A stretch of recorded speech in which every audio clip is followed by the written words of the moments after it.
hi-fi multi-channel stereo 70s, there are still a few individualists who appreciate an original vintage sound. But even the best old records have disadvantages, and so this man restores and improves their sound quality. The first thing to do is to transfer the sound to tape, when, of course, every sound occupies a piece of tape. Now, if there's an unwanted piece of sound, then this can be cut, provided it's not too large, without the ear noticing the result.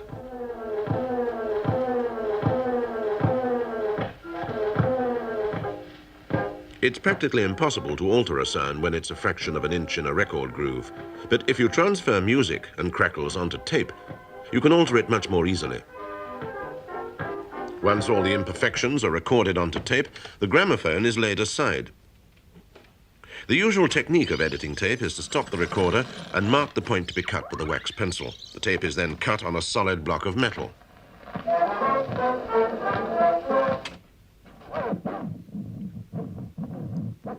But this homemade editing block has the playing head from a tape recorder mounted in the middle, so that when tape is drawn slowly backwards and forwards under pressure, each sound is reproduced at a slow speed. Every crackle can be made to sound like a lengthy plop, and its duration can be marked easily.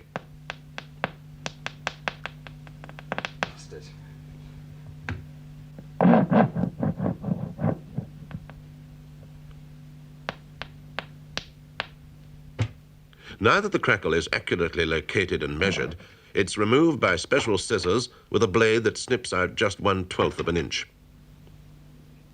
The sound that's gone lasted about 1/90th of a second.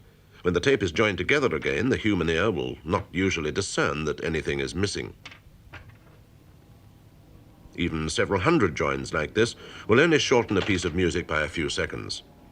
The only time that a crackle must be left in is if it coincides precisely with the first moment of a note. If he cuts that, he loses the sound. Sometimes I'll work on a record for hours, sometimes days, sometimes months. But to bring a sound from the turn of the century to the standards of the 1970s, there comes a point at which a man physically editing the tape can do no more. Now the electronic control of sound frequencies takes over.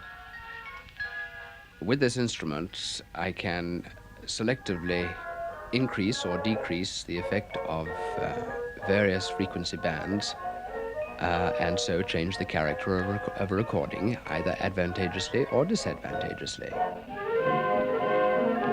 Already the sound quality has improved enormously. But sometimes a disc that looks perfectly preserved sounds quite atrocious. It could be that the original recording was made with the grooves cut at an unusual angle. The expert may simply recommend that for good sound reproduction, the needle should run along the side of the groove. And even if the worst happens and the acetate shrinks from the surface of this rare jazz record, it is still possible to recreate the sound. An incredible jigsaw puzzle may now take several months to complete.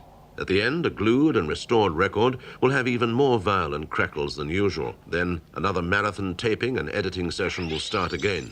If a note is lost or scratched out, an identical one can usually be recorded from another section. And if that's impossible,